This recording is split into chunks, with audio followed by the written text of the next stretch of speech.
To comprehend a narrative text by actively engaging yourself in the text, you have to build answers to the questions based on your understanding of the text and decode vocabulary and recognize what does that word mean in a text. The primary source for tomorrow's lesson will be Secondary English Book 2 by Sadler-Haller, and the pages are 89 to 91.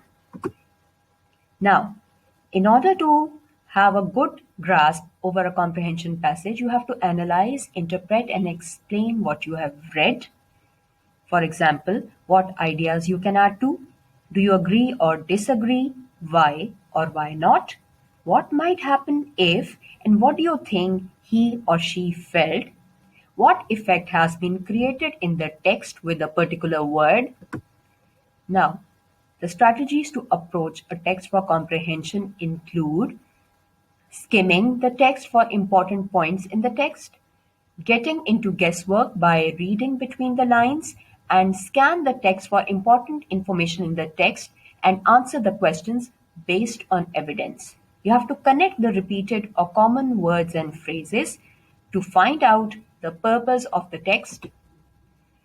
Vocabulary in the text is important. While genre, purpose, and relationships between the reader and the writer are all valid considerations when reading, we cannot ignore the basic issue with text, which is vocabulary and the meaning of words. In order to find out the vocabulary inside the passage, you have to consider the part of speech of that particular word.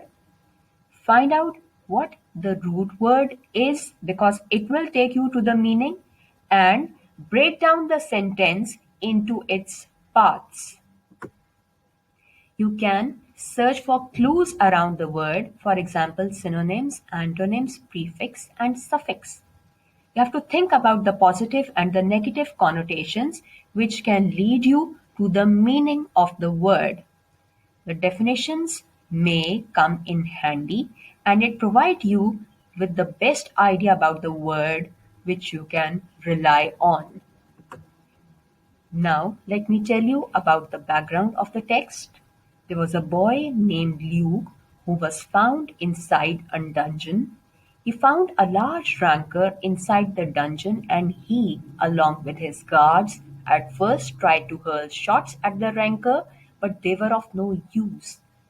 Luke tried to reach the overhead grate in the cave and tried to remain safe from the rancor because the rancor was very powerful. The whole story revolves around the consistent fight between the rancor and Luke tried to fight bravely in the dungeon. It's going to be a very interesting and a useful passage.